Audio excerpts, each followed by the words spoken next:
Megan O. Russell. And my name is Christopher Russell, and welcome back to Page by Page, writing the book in real time. Still coming to you from Substack as of right now. Bear with us. We are dealing with some weird things, Substack. And it's not just us. I was on Reddit the other day, and apparently they just kind of shadow dropped this weird, hour length. That's the max that you can go. I don't know what's going on. We've reached out to them. We haven't heard anything back. So we're going to give them another couple of days, and then we're going to switch podcast platforms. Don't worry. You will still be able to find us here on Substack. We're just going to probably do a share of a link. Yeah, it'll be, the podcast will always be shared on Substack. Correct. So nothing for my Substack people will change. No. It's just when the podcast goes up on Substack, it will have reached Substack through another platform. Yes. That'll be the change that we're looking at. But for this week, just bear with us. Thanks, guys. They didn't warn anyone. Yeah, it was very strange. And it seems to be some kind of weird glitch because it says video. You can't upload more than an hour video. And I was like, but this isn't a video. And a lot of us are dealing with it. It's not just a weird coding issue. We don't know what's going on. Anyway, so just know you can still. Yes, thank you. And you can still, as always, find us on your favorite podcast platform that isn't Substack. So Apple Podcasts, Google, Spotify, YouTube. So there's a lot of options for you. But just know that we are working on it and we appreciate your patience. So that said, what else fun has happened this week? Oh, I got to go play with the car that might be a time machine twice, which I wasn't expecting. Yes, which so that was very fun. That was very fun. We also got to go to our last preview for Epic Universe, which we ended with a fountain show. Yeah, they were going to have a fountain show at night, and it was really pretty. Neat. It's not finished, I don't think. No, but pretty. when it started, I was kind of like, oh, nice, this is fun. But then there was this section that was How to Train Your Dragon theme, and there was no fire, but it looked like the fucking water was on fire, and it was badass. Thank you for dropping our first F-bomb. Cheers to that. Cheers to the first F-bomb. We're also, cheers. We'll talk about that in a second. So this is, again... a repeat. Yeah, we are doing... This is a repeat. This is the Innocent Gun Irish Whiskey Cask. We liked it so nice, we decided to have it twice. So, yeah, it's a fun one. You could also do honesty and say we were trying to figure out the podcast platform and forgot to run out to get beer. Well, also, it was in our fridge, so... Yeah, that's what I'm saying. It's not so nice we decided to try it twice. It's been in the fridge for 2 months. So I'm calling you out on your lie. I was honestly trying to be positive about it. Look, it's so nice we're trying it twice, but yeah. No, it was still in the fridge. It was there.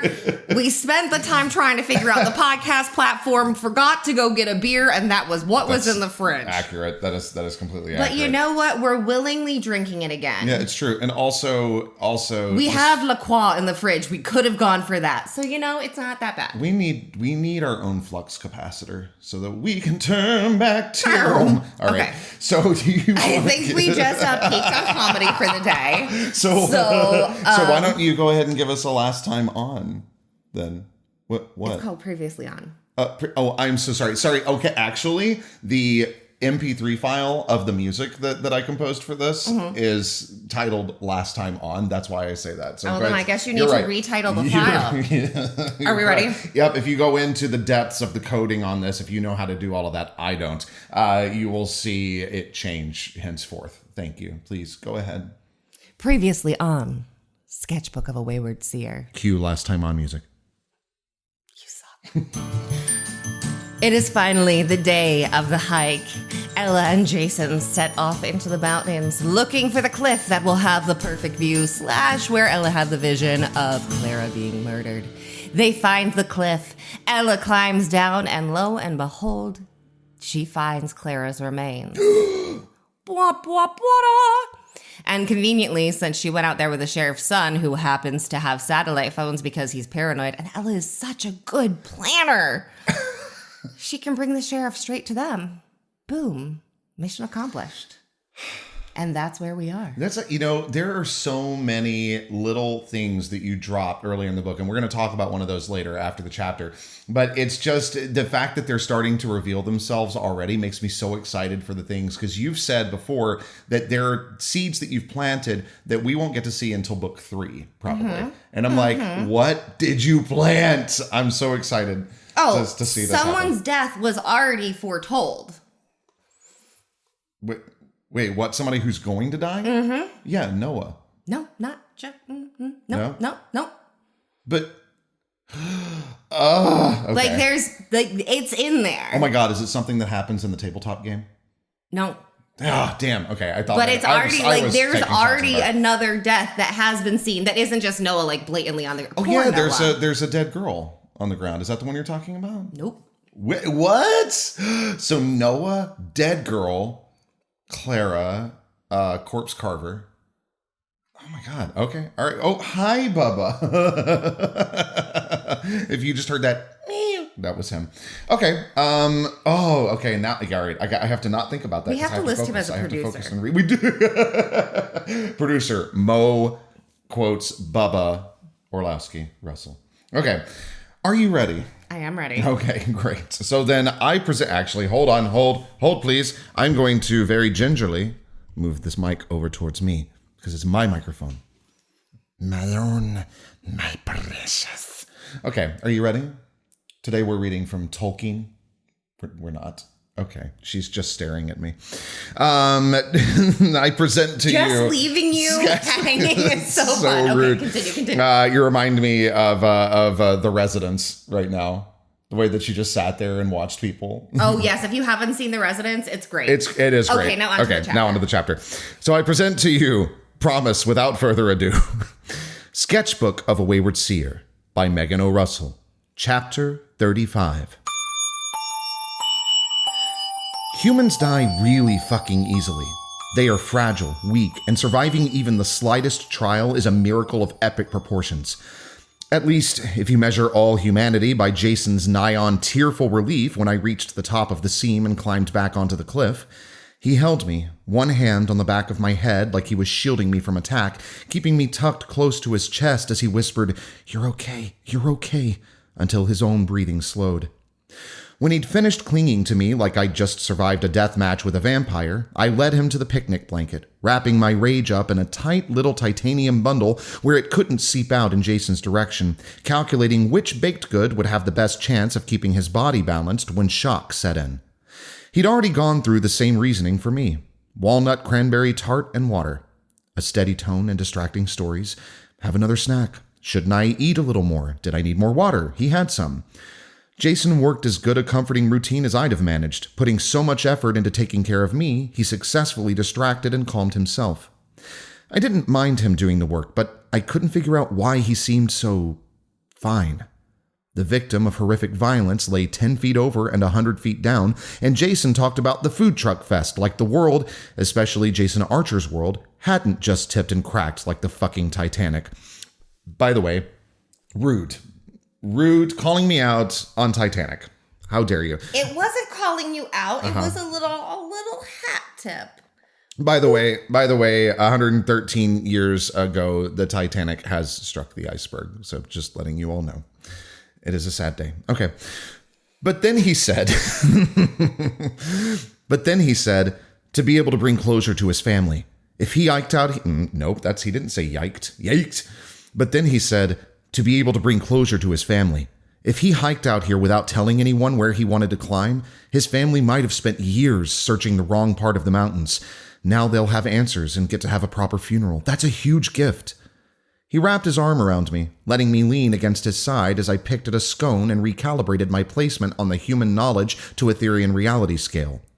To Jason, I'd found the remains of a tragic accident. Startling, sure. Traumatizing, probably. Nope. Startling, sure. Traumatizing, possibly. An automatic trigger for the realization of what an irredeemable ass his father was, with a side of fear that the awful scar on his back hadn't come from an animal? Not so much. I'd climbed down into the fissure, searching for my shattered phone, and come across the consequences of a tragic wilderness accident. A macabre incident, and clearly one he needed to make sure didn't traumatize poor Ella Day any further, but nothing to cause life-altering fear. Not a murdered girl, a tragic hiking accident. Totally different things. Murdered girl, tragic hiking accident. Murdered girl, hiking accident. Totally different reaction requirements. Nothing worth the furious, seething need for violent revenge that Violent revenge? Look, it works. Violent revenge. I mean, well, in this one, yeah. Yeah, that's what I'm saying. She wants violent style I, revenge. I stick by it. I'm going to change it. I'm kidding.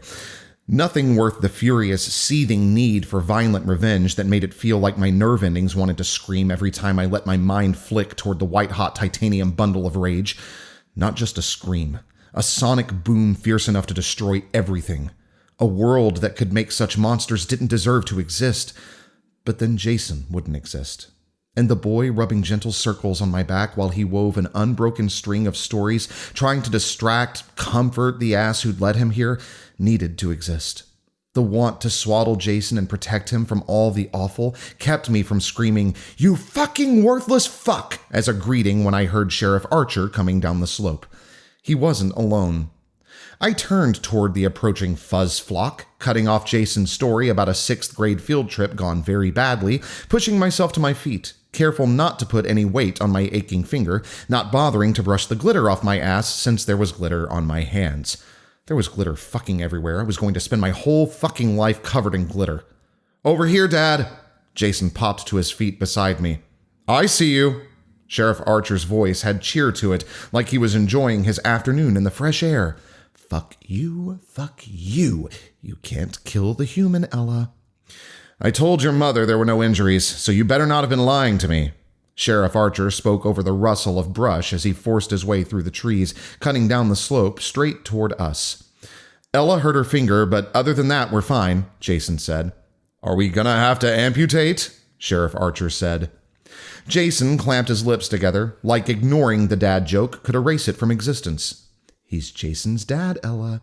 You can't kill your friend's dad. Also, witnesses." The massive form of Sheriff Archer emerged from the trees, leading the other 2 fuzz fuckers. All 3 wore uniforms and carried larger packs than Jason or I had brought for the day. "What the hell did you get into, Jason?" A woman who was all of 5'2" but looked like a feisty little beast who could definitely take out some big-ass dudes in a brawl, stepped around the sheriff, heading toward the edge of the cliff. "Why are you covered in glitter?" Sheriff Archer undid the clip on the front of his pack. His gaze slid from Jason to me to the picnic blanket beside us. Then he shut his eyes for a second, his lips twitching at the corners like he'd just had to slam down a smile, took a breath, opened his eyes, and looked at me. "Nice to meet you, Ella." He gave me a nod, distinctly not reaching out to shake my glittery hand. "Smile, Ella. He's coming to the rescue, Ella." "Nice to meet you, too," I nodded back. "And we're meeting now because you 2 think you found a human skull?" The sheriff looked between Jason and me again. "Down there." I pointed to the fissure, ignoring the think and human parts of his question. "Did you bring climbing gear?" Jason asked the woman. "Nah, just wanted to come with the boys for fun." She rolled her eyes at Jason and slid off her pack, which landed with a satisfying metallic clank. The second of the fuzz minions, this one a blonde man with an almost creepy pale mustache, joined Feisty beside the fissure. "Rock walls are pretty sheer. How far down did you find the skull?" "Little less than 100 feet, I said. The fuzz flock swiveled their glares to Jason in very different manners. Feisty whipped her head toward Jason, eyes and nostrils flared. Mustache pivoted his whole body toward him, his face pinched in a weird frown like Jason had just said something super offensive. The sheriff did a perfect slow burn head turn, slicing his furious gaze from the jagged edge of the fissure to his son like he was cutting the universe with the white-hot scalpel of fury. Then he fucking silently took the 4 steps to the edge of the fissure, looked down, and sliced that spleen-twisting glare of death back to his son. Jason paled. I pondered, trying to connect what I'd said to the level of fuzz anger and very clearly missing a bridge somewhere. Was the number 100 a local taboo and I just hadn't noticed? Had I delved into a sacred fissure? Did Laureldale have sacred fissures? Did I miss you packing climbing equipment this morning? The sheriff pointed to Jason's bag. Don't bother answering. We both know there's no way you fit the proper safety equipment in that pack. Jason, Feisty said in a full shocked mom anger tone. Why the hell would my kid be free climbing? The sheriff took a breath, rearing back, ready to explode the burning lava of an angry parental safety lecture. Ah, got it. I shot my hand into the air before he launched his attack. It was me. The angry fuzz glares flicked to me, the weight of their disappointment adding cement to my intestines. Poor fucking Jason. I shifted, easing myself between Jason and his dad, adding a worried furrow to my brow for good measure. I dropped my phone and had to go get part of it to bring in for the insurance. If it helps any, Jason was very unhappy about me climbing down there and repeatedly asked me not to do it. That's something. Feisty flipped open the top of her pack, revealing a fancy, and by that I mean prettily patterned because I know shit about climbing ropes. Climbing rope. Jason's dad pinched the bridge of his nose. Dad, Jason said, Ella is an experienced climber. Experienced is an overused excuse for stupid. Dad! Sheriff Archer ignored his son, still pinching the bridge of his nose like I'd given him a migraine, maintaining the pose as he spoke. Every damn year I get panicked people in my office because we're running search and rescue on someone they love. 9 times out of 10, that crying person calls their missing loved one an experienced free climber. Dad. In fact, I'm willing to bet damn good money that if you did find human remains down there, I'm going to have to find a nice way to tell some grieving family that this dead idiot's cause of death was being a cocky dumbass who didn't respect the damn Adirondacks. You're wrong. Dad, stop. Sheriff Fuck let go of the bridge of his nose to look at his son. We're out here on a Saturday because someone wasn't smart enough to keep themselves alive. Oh, you fucking... And I really don't want to your Damn it, I have to go back. Sheriff Fuck let go of the bridge of his nose to look at his son. We're out here on a Saturday because someone wasn't smart enough to keep themselves alive. Oh, you fucking... And I really don't want your friend to become next Saturday's project. What do you consider good money? I frowned at the sheriff. $500? $1,000? Bad, Ella. Sheriff Fuck moved his frown from his son to me. If there's a fine for free climbing, can I use my winnings to pay the fine? I said. Temper, Ella. Simmer, Ella. A more satisfying voice in my head said, Chuck him over the fucking cliff, Ella. There isn't a fine, Sheriff Fuck said. Oh well, we can bet anyway. I'll let you set the stakes. I knelt, shoving my share of the picnic rubble into my pack. Ella, Jason said, what bet would you like to make? The corners of Sheriff Fuck's lips twitched again like he was fighting another smile. You fucking fuck. The person at the bottom of this fissure wasn't a cocky dumbass. Shut up, Ella. Shut the fuck up, Ella. I zipped the top of my pack closed and slung it onto my back. Ella, let's just talk through what you found. Jason reached out, ready to wrap a steadying arm around me. But with Sheriff Fuck staring at me, Jason's comfort didn't feel like a soothing balm. It felt like an analgesic trying to numb me as I got dragged into the lie that Clara was another dumbass to be brushed off Sheriff Archer's desk.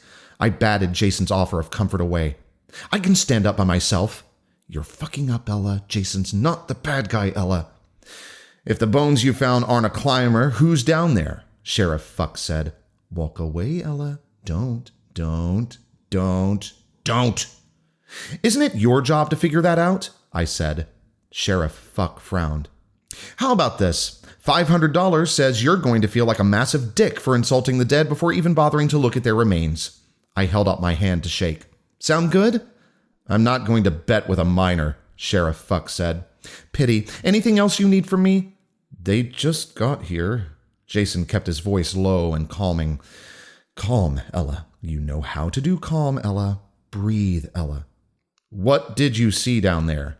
Sheriff Fuck stepped closer to me. You don't want to leave Laureldale, Ella. A really fucked up skull, Sheriff Archer. Better. If you have problems finding it, just follow my trail of blood and glitter. Am I being detained or am I free to go? I'll get your phone number from Jason if I have any questions, Sheriff Fuck said. I climbed down to collect part of my shattered phone, so good luck with that. Failed the dismount. I cut between Sheriff Fuck and Officer Feisty, heading in the general direction of the trails that would, based on the maps I'd studied, set me on the best path for storming all the way back to Kate's. Ella! Ella! I heard Jason calling after me. I even processed that stopping to wait for him was a good choice, second only to turning back and apologizing to Sheriff Fuck, which wasn't going to fucking happen, but I couldn't make my feet stop. Are you okay? Jason called. I had to keep moving. Away from the cliff, away from her bones, away from Sheriff Fuck before I tried to murder him / said anything worse than the shit I'd already spouted. But I wasn't a cocky dumbass, and Clara's death hadn't been her fucking fault.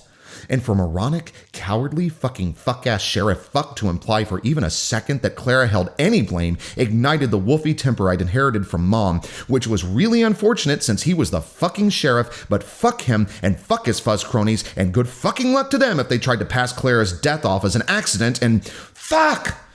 I swung a punch at a sturdy branch, earning a satisfying crack of wood and jolt of pain shooting from my knuckles to my elbow. Ella! Wait up! Jason's call warbled through the tinny buzzing in my head. I should have ignored everything Sheriff Fuck said. I should have ignored the bet bait. I definitely shouldn't have implied any hint of knowledge or comfort in dealing with damaged skulls. I definitely should have been more concerned with how badly I might have just fucked myself over. But shoving Sheriff Fuck off the cliff still felt like it would be the best fucking choice of my life, so I kept marching onward, letting Jason gradually catch up to me as he followed the sound of me smashing my way across the slope. Cut west! Was the first of Jason's shouts I actually paid attention to, hesitating for a moment, then turning west to head upslope. It's not Jason you're mad at. Sheriff Fuck didn't kill Clara. Sheriff Fuck and his fuzz don't know werewolves are real, let alone how fragile their stupid human bodies are compared to Clara's, how fragile Jason is compared to Clara. Fragile Jason. Human Jason. Human Jason facing the same danger as Clara. I knew Jason was probably freaking out chasing after me, but what had been an oddity before was all kinds of fucked now, and I couldn't find a narrative where any of it made sense, so I just kept climbing. Why the hell would a human be attacked by a hunter? What kind of hunter let their victim live? Ella! Jason's voice came from close enough for me to bother glancing back.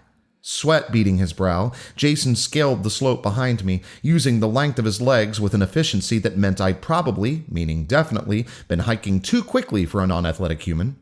I leaned against a tree, giving my forehead a good swipe and adding some effort to my breathing. Wait there! Jason pushed his speed like an uphill sprint to catch me before I ran off, but he didn't try to take my hand when he reached me.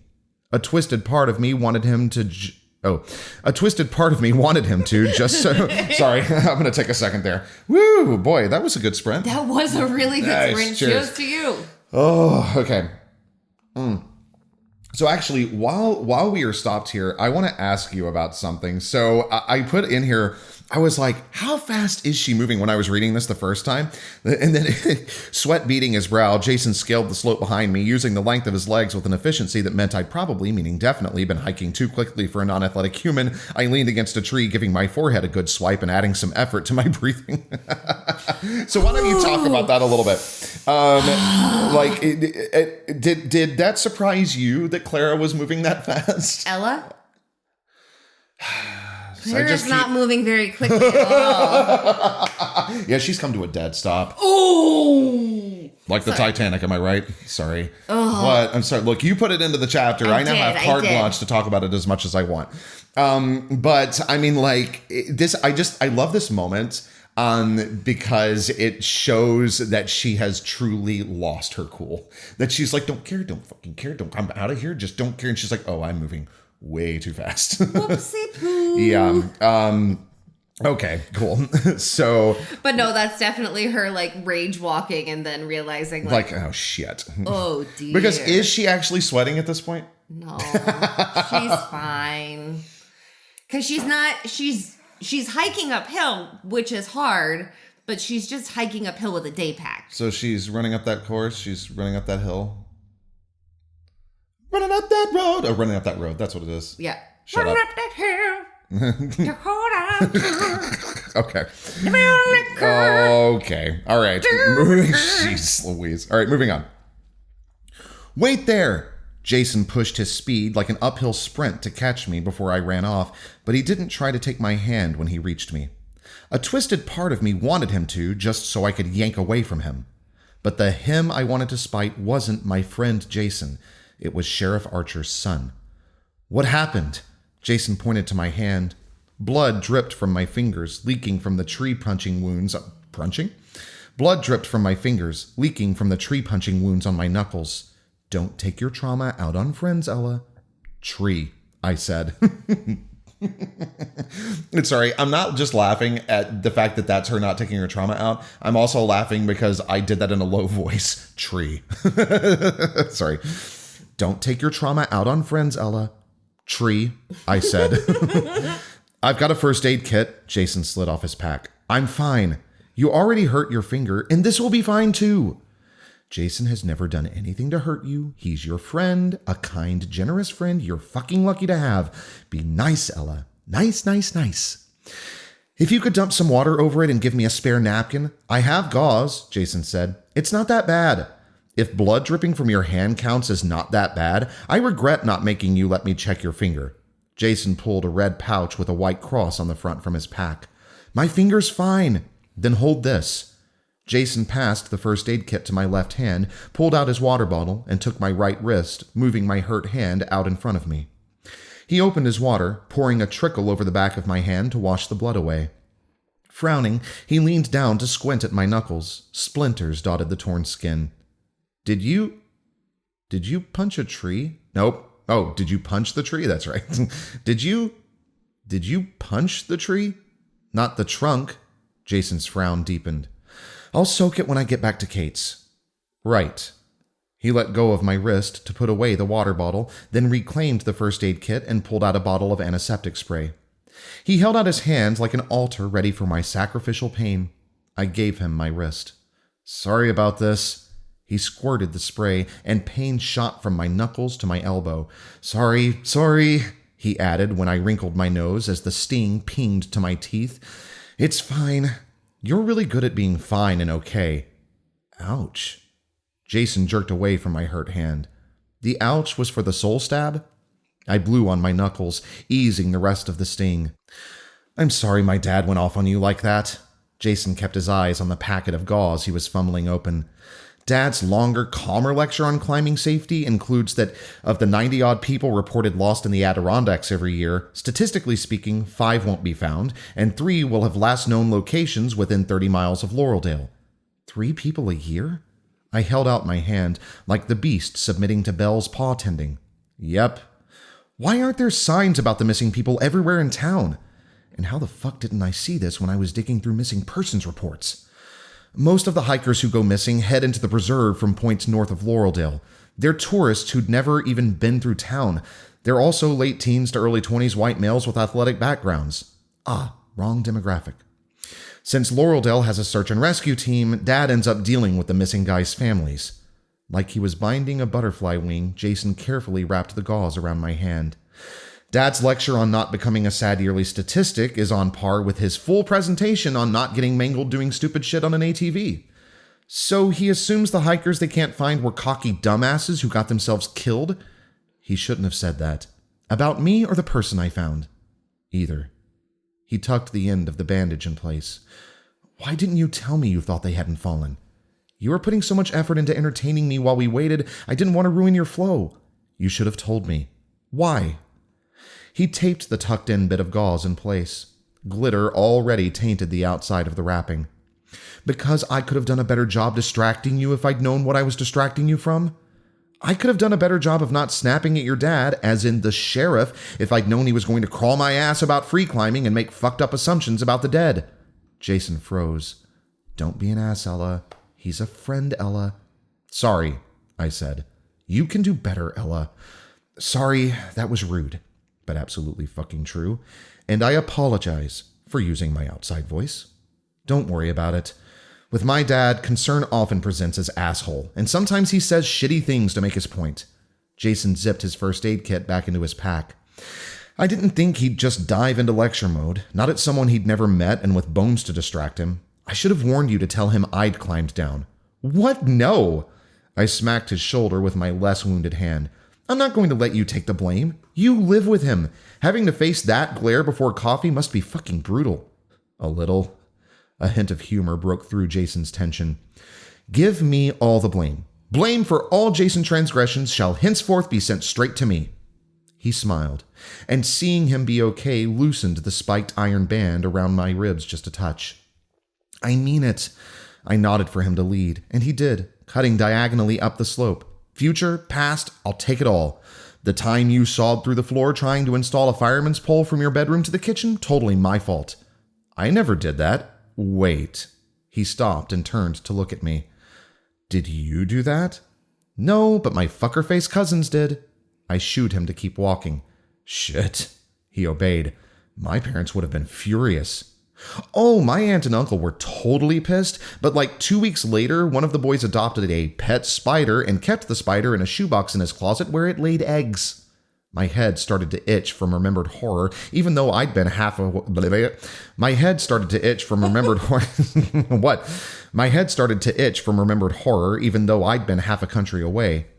When the eggs hatched, hundreds of tiny spider babies escaped into the house. To this day, just mentioning my cousin and spiders in the same sentence sets my aunt off on an epic rant. The same thing happens with my mom, too. I kept my spider in a jar under my bed. What? I laughed, letting myself sink into the humor of the tips of Jason's ears and back of his neck turning scarlet. Laughing was better than brooding, especially after having a tantrum way too close to the edge of truth. Composed. Tired, a little tense, but composed. I managed to maintain, not the act. I wasn't pretending to laugh at Jason's second-grade class pet debacle. The containment of my carefully compartmentalized rage, adding lead lining to the titanium bundle, protecting Jason from contamination by my uranium-strength fury all the way back to his car, back to Laureldale, back into Grant's truck, and out of view of the Argo. Without the risk of Jason becoming collateral damage to distract me, the will to keep it all trapped faded. The titanium cracked, letting the anger seep out, worrying into my chest, making my... Worrying? No, that is incorrect. Sorry. Without the risk of Jason becoming collateral damage to distract me, the will to keep it all trapped faded. The titanium cracked, letting the anger seep out, warming... Freaking prison frazzin. Without the risk of Jason becoming collateral damage to distract me, the will to keep it all trapped faded. The titanium cracked, letting the anger seep out, worming into my chest, good job, Chris, making my breath shudder, spreading into my limbs, tensing my muscles, dropping me right back to the place where all I wanted to do was scream. I'd like to say here that if you would like to enjoy the chapter without my weird you want to become an advanced reader of this book, which you've only got not too much longer to do because the Kickstarter is going to start in less than a month, which is a little terrifying, but here we are. Yep. Okay. Moving vehicle, closed doors. Oh, wait, I should probably go back. Without the... Damn it. I just succeeded. Okay. No, I got it. Worming. Not worrying, not warming. Worming. Without the risk of Jason becoming collateral damage to distract me, the will to keep it all trapped faded. The titanium cracked, letting the anger seep out, worming into my chest, making my breath shudder, spreading into my limbs, tensing my muscles, dropping me right back to the place where all I wanted to do was scream. Moving vehicle, closed doors, safe enough. I screamed and screamed and screamed, pounding the side of my fist against the steering wheel that had already taken so much abuse from Gran. My voice cracked, tears streamed down my cheeks, but I kept screaming. I gave myself until I'd crossed the Willow Creek Bridge to funnel the rage from my body. Then 4 rounds of box breathing to calm my heart rate before forcing my brain into what the fuck next mode. Message Caleb and Violet an update from my laptop. Casually tell Kate about my hike with Jason, slipping in the bones bit like it's no big deal. Shower. Flaunt normality by doing schoolwork where Kate can spy on me. Avoid fixating on revenge. Not fixating on revenge seemed like a fairly useless self-ask, but there was shit I could do on the vengeance front until I had a new phone. We had to cut the hike short. I practiced as Kate's house came into view. I broke my phone trying to get a picture of our picnic and what, Ella? I made an unfortunate discovery. We found something weird, so Jason called his dad. I liked we and putting the choice to call Sheriff fuck on Jason. It scooted him a little closer to the center of the narrative. Did I say words? It skirted him. It skirted him. Oh my god. It skirted him. I liked the rear. Okay. I liked we and putting the choice to call... The fact that we do a meme voice. Oh my god. Goosebumps. Yeah, but that, didn't that start back in the, early 2010s? Can you add that link so people can see the meme? Oh my gosh. I'll try to remember. Oh my god, goosebumps. I'll try. Yeah.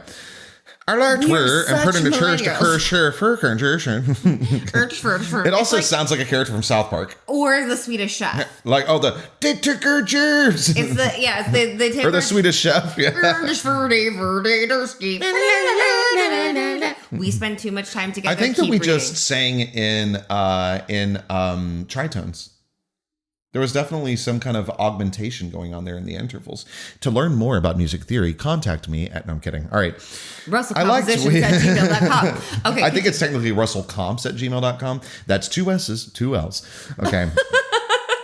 I liked we and putting the choice to call Sheriff fuck on Jason. It scooted him a little closer to the center of the narrative. Then what, Ella? I needed a stinger to come after the Bones bit. Something to divert conversation another way. Not the chocolate cake, not Jason's FBI dreams. The front door flung open. Shit. I gave a little wave as Kate ran toward me, hand pressed to her chest like she'd just shoved her heart back into her ribs, her face pale and brow wrinkled. Shit. Glitter wasn't good enough. Plans for getting a new phone wasn't either. I pulled into my normal parking spot. Ella!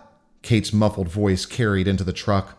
Falling. That was it. Make a joke about almost falling on my way down the fissure. Let Kate freak out about that.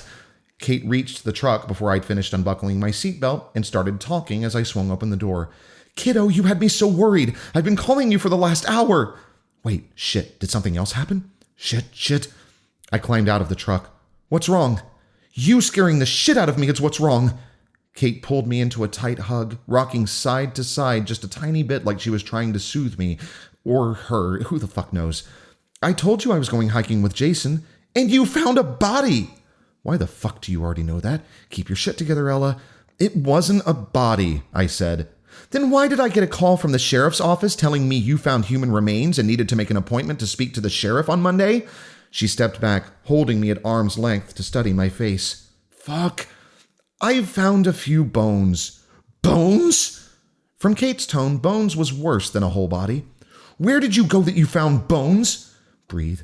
The whole thing was just weird, I sighed. Jason's mom packed this absurd picnic, and I was trying to get a picture of him with this Van Gogh glitter disaster blanket. I dropped my phone down a fissure in this cliff. Why were you at that cliff, Ella? She stared straight into my eyes. Fuck. We were landscape hunting for my show at the Argo. I told you about that, right? Don't play with me. I have known you since before you were born and spent more than a decade helping your parents protect you. Kate said the whole thing without punctuation. There is no way in hell Lori and Brendan's kid accidentally dropped her phone and found bones. Fuck. I've studied your gifts. I know how you work, Kate said. Tell me what happened. Fuck. I didn't think. Why didn't I think? Did you have a vision when you were out with Jason? Worry pinched her brow. Are the visions bothering you again? Again. I don't know if I got all of the agains, but we're just going to go with it. We've got a lot. How many do you have? 9? 8? No, 9. Again. Good Lord. Sorry, that was me. That wasn't Ella. Thank you. Box breathing. Okay. Yeah, there we go. The word bounced around in my head, getting louder and higher pitched until it twisted into hysterical laughter ricocheting through my thoughts. Did he notice it happening? Kate asked. Again. You have to... I lost the thread of what Kate was insisting was so fucking imperative as I slipped and let the internal laughter escape from my mouth as a choking cackle. Kiddo, I need you to breathe. Kate slid her grip from my shoulders down to my arms. Everything is going to be fine. We have a plan for this, remember? To curl up in a ball until the visions stop? I coughed the words through my laughter. The visions don't stop, Kate. Never have. Never fucking will. Kate went still. You told me you had it under control. Don't. Under control doesn't mean no visions. It means masking well enough to function. Laughter-fueled tears streamed down my cheeks. I wiped them away with my gauzed knuckles. What happened? Kate let go of my arm to grab my wrist, lifting my hand, frowning at the glitter and dirt-dusted wrapping. The sheriff's office didn't mention you being hurt. It's nothing. It's not nothing. Bleeding in front of humans isn't nothing. Leading the sheriff to a skeleton isn't nothing. Kate lifted her hands away from me, stepped back, and took a steadying breath. We're going to go inside, talk through exactly what happened today, and come up with a way to fix this before the damage spreads. What damage? Kate rammed her fingers into her hair with the same "why the fuck do I have to explain this" energy Sheriff Fuck had had when pinching his nose. The damage to the safety I'm trying to make sure you have here. Staying out of the public eye is how we keep our secrets, Ella. Secrets required to maintain the safety every Etherean in Blackwood territory depends on and is my duty to protect. Laughter faded, leaving a ringing void of exhaustion in its wake. Already fucked on that front, and I'm not the one that did the damage. I turned, got in the truck, and slammed the door. What are you doing? Anger crept into Kate's shout. Get out of that truck. Nope. Get out of the truck. I turned the key and slammed into reverse. Get out of the truck. Stop. Kate actually chased me down the driveway, shouting, Ella, stop right now. I pressed harder on the gas, speeding out of sight. Fuck, fuck, fuck. I slammed my fist against the steering wheel, taking the curves of the driveway too fast. How the fuck had the easy part gone so wrong? Why the fuck did the sheriff's office call before I got to Kate? Why the fuck had I driven away from Kate? Why the fuck was I a fuck up? What the fuck was I supposed to do now? Fuck, fuck, fuck! The gate at the edge of the property came into view, and I didn't even know where the hell I was trying to go. Breathe, Ella. Think, Ella. I slowed the truck, stopping just outside the gate where I was still just as close to going back to Kate's as every other choice. The crossing, Caleb's, the airport to grab an international flight, all decent options. You're a Sybil, Ella. Being pissed at Kate can't be a priority, A sharp pop cut off my name. Shards blasted toward me. I tried to shield my face, but pain tore across my cheek, and then I was gone. And thus ends Chapter 35. Wop, wop, wop. Okay, so why don't you give us your thoughts, Miss Author? What thoughts in particular are your you thoughts on the looking for? chapter? We always start with the thoughts on your chapter. So how do you feel about it? What do you like? What are you excited about? People hearing this for the first time. I'm excited about It was also fun because we've talked around the concept of Sheriff Archer so much. Right, yeah. And we've seen him once. Yes. But to actually... From a distance, right? It was at the fire at the school, is that right? Mm-mm. No, at the funeral. That's when right. he was running traffic. That's right.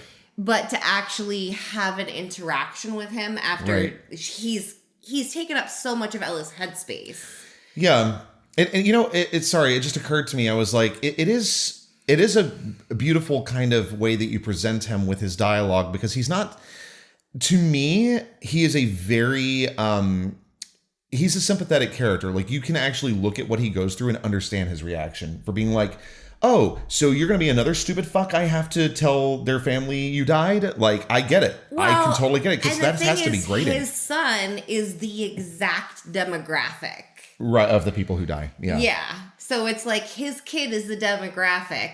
Right. So that's probably always in his head. Yeah. That's probably his kid's demographic. Mm-hmm. And to find the body, his kid was involved in the same thing that kills that demographic. True. So it's like, what the fuck are you doing? Yeah. Agreed. You wanted to say something here.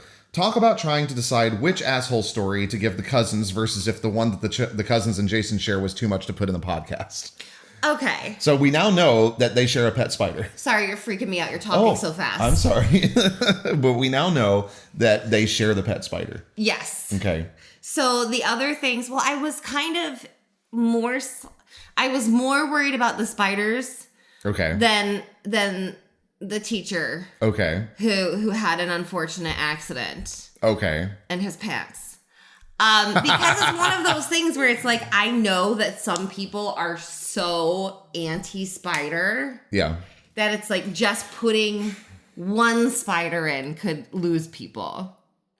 Did you, by the way, decide on that after I talked to you about being like, hey babe, should we have a jumping spider as a pet? And you were like, fuck no. Fuck you, no. No, I was trying to think because of things that's a thing. that like would be harmless to a kid and be like a really good idea, mm-hmm. but that would really fucking piss parents off. Oh my God, hundreds of tiny spiders? Yeah. Well, I told you the story about how this is when I was a kid, so forgive me. I do not kill spiders now if I can help it. I take them outside. because they are very helpful little creatures and usually harmless to us. So what am I saying? Don't kill spiders if you can help it, please. They're amazing. Unless they're poisonous and in your house. Then. They're right. Which, first of all, I'm going to put on my nerd glasses. They're venomous, not poisonous. Okay, poison dart frogs are poisonous. It's all about whether or not you are ingesting it through eating it or it's getting through your skin. That's the difference. No, wait. I take that. Sorry, venom is injected. There we go. Good Lord. Okay. What? Stop looking at me like that. But when I was a teenager, I smashed a spider. I thought you said you were a small child. I wasn't. Small child of only 4. A small child of only 4. No, I was a teenager, like probably 14, 13 maybe. And I smashed a spider with a book. And then out from underneath the book, hundreds of tiny spiders crawled. And it was like something out of a nightmare. And I vacuumed them all up. Yes, I know I am a horrible person. You can let me have it in the comments. No. I think that in that case, you did the right thing. I was like, yeah! No, because that's an infestation. And then you have to fumigate the house. And that's a lot of chemicals. But nowadays, if I saw a spider carrying an egg sac, I'd be like, oh shit, we have to get that out now. And I would get them out of here. Yeah, but the thing is, once they're everywhere, you have to vacuum them. I just didn't even notice the egg sac. I didn't see it. Well, if you're afraid of a spider, then you're not going to notice it. I was so afraid of spiders at that point in my life, I jumped out of a moving riding mower. And it just kept going. Yep, sure did. Wow, you're special. Mm-hmm. I love you so much. But I love you too. So were there other stories you wanted to tell before I commandeered the story? No, the other things that I were thinking of for the non-spider one, I was trying to, because her cousins aren't really giant fucks. Really? They are to her. Killian sounds kind of like a giant fuck. Kian, whatever. Yeah, but he's not really he's not a bad person. He's just a giant fuck. Okay. So it's like, it couldn't be soap on the floor at school because that could hurt somebody. Yes. Couldn't be bleach in mom's hair. Do people do that? I've heard of people doing it before. Oh my God, that's horrible. Couldn't be bleach in mom's shampoo because A, that's a real dick move. B, she would have smelled it. Yep. Can't be fire because it's already too big of a thing in this book. So it was like going through what could 3 boys do that would be an absolute dick move. Right. But seem like a great idea to the point of being forgivable. Yeah. And trying to saw through your bedroom floor to install a fireman's pole is like the perfect boy thing. I just love that idea. We don't have 2 floors. Otherwise, I'd say, let's fucking do it. Man. But can you imagine, like, that to me is a perfect example of boys will be boys. Sure. Of like, I can fucking build that. It'll be great. Mom will love it. Let's get a saw. Like, that to me. How old would they have been?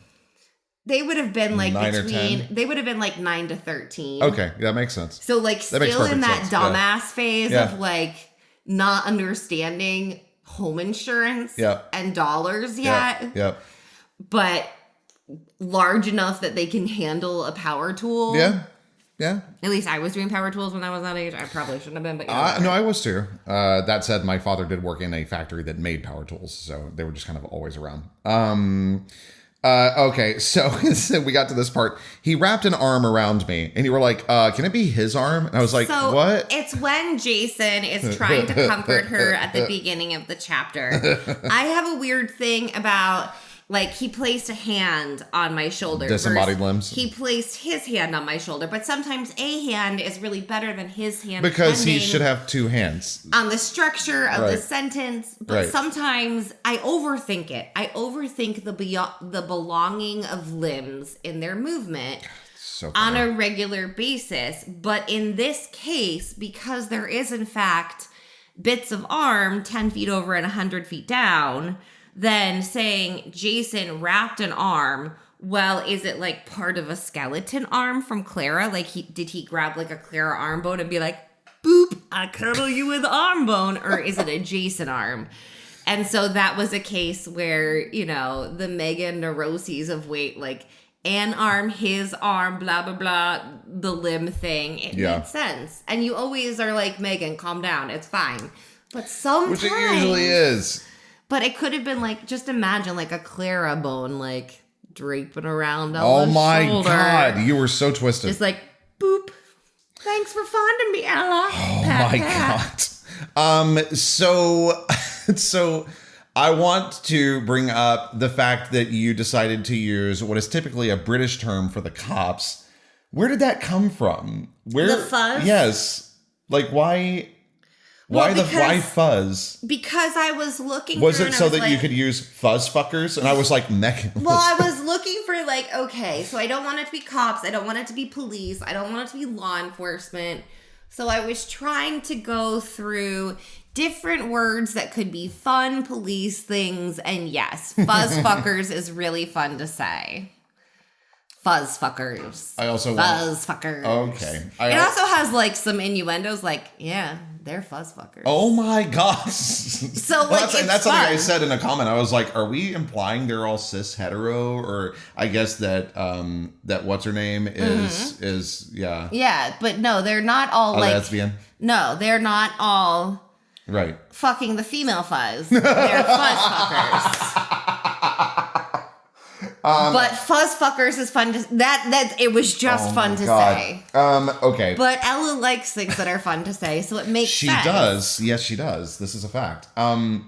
Also, I wanted to give a big thank you for the shout out to us musical theater performers with there was glitter fucking everywhere. There was always going to be fucking glitter everywhere because when you are a performer, especially in musical theater, there's glitter everywhere. You have no idea. There's glitter that shows up from productions that happened years ago, and you're like, what the fuck? No, it's not the glitter that's as scary. It's the sequence. Yeah, sure. Which like is just slightly larger, heftier glitter. Yeah, but when you find a sequence, like a show's been closed for 2 weeks. Yeah, and you find sequins. And you find a sequence like on the side of your boob. Singular is sequin. A sequin on the side of your boob. And you're like, how did that get there? And obviously the answer is it was stuck in a bra. It didn't come out in the wash. So, like hopefully you've washed your side boob since then.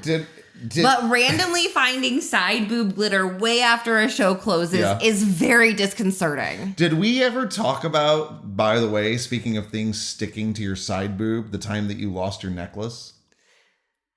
Okay, put the necklace, put the side boob necklace on next week's list. Okay, all right, I'll try to remember. Okay, so I wanted to talk on this. I think this actually might be my last point. So then if there's anything you want to add after this, but I thought this was really fascinating. This is right at the very end of the chapter when she is driving away from Kate. I slowed the truck, stopping just outside the gate where I was still just as close to going back to Kate's as every other choice. By the way, we know there are two justs in that sentence, and we decided to keep it that way. So it's interesting when we are like, do we want two justs? Yes, we do. I like the parallel. I love that part of the read aloud process. What? You're going so fast. You're freaking me out. It's the beer. So you brought up something. I'm trying to go slower now. You brought up something. You're welcome. It feels like the freight train of your ADHD is like your non-ADHD ADHD. Your ADHD adjacent neuroses are flying at my face like a freight train. I still stand by, I think I was misdiagnosed. It doesn't matter. It doesn't really make a difference in how we need to approach everything, but I'm pretty sure I was misdiagnosed considering my vitamin levels at the time. Do you know what I mean? I know. No freight train on me. Either way, I have anxiety, so we know that. And that's where this speed comes from. I didn't know that for decades. I slowed the truck, stopping just outside the gate. You brought up the fact... I slowed the truck, stopping just outside the gate. That's a great speed. Okay. All right, so you then brought up, notice how, and then you complete that sentence. So Ella has a habit of stopping her car where a smart female should never stop her fucking car. Yeah. And Ella does this on a regular basis. I hate that this has to be a consideration for women. I apologize. I'm sorry. Like, she does it in the woods. She does it outside the gate. Like, she is consistently stopping her car where you shouldn't be doing this. Yeah. She has a habit of it. Right. And this is the time it bit her in the ass. Yeah. Yeah, it is. So I knew for a very long time that this was coming. So yes, I had the forethought, and not because I'm really smart and was able to read the subtext and the context, but I knew that this was coming. And then Megan, can you tell me, you were like, hey, do you want to know what the first line in the next chapter is? Can you tell us? Can you share that here with us? Cottonmouth. It's just that? Yep, just Cottonmouth. So, which leads us to believe she's been drugged, which, by the way, if you couldn't tell that from the pain tore across my cheek and then I was gone. Well, you're assuming that it's Ella's cottonmouth. Yes, I am, because this is told from Ella's point of view. Unless she's, having a vision. gone. That's it. She's just dead. Great. So thank you all so much for coming on this journey with us since August of last year. That is how the story ends. There are no future books. Ella's dead. They found the bones. She served her purpose. I put nothing past you, by the way. So, you saying that, like, yeah, this is a joke. I'm like, is it a fucking joke, Megan Elizabeth? Who's to say? No, I didn't pull some Divergent. It's fine. Ooh. Spoiler alert for somebody who hasn't gone to Divergent yet. Yeah. Okay, so that is actually all I have. Was there anything that you wanted to add? Anything you wanted to talk about maybe I didn't get to, other than my possible ADHD anxiety brain going way too fast? Just like a freight train at my sinuses. It's not even at my soul. Did you take your Mucinex D today? Oh, I didn't. Maybe See, that's it. That's but the it issue. feels like your words are just like... They are. Like a carnival mask, but it's pressing into my face and it's a freight train of Chris. You're welcome. That sounds real dirty. So do we want to end on that point? I think so. We had like a little sing-along, some harmonizing. Actually, we'll be able to put this entire episode up as is. Oh, perfect. Let's end it here. That's great. Okay, so we'll keep you updated. No.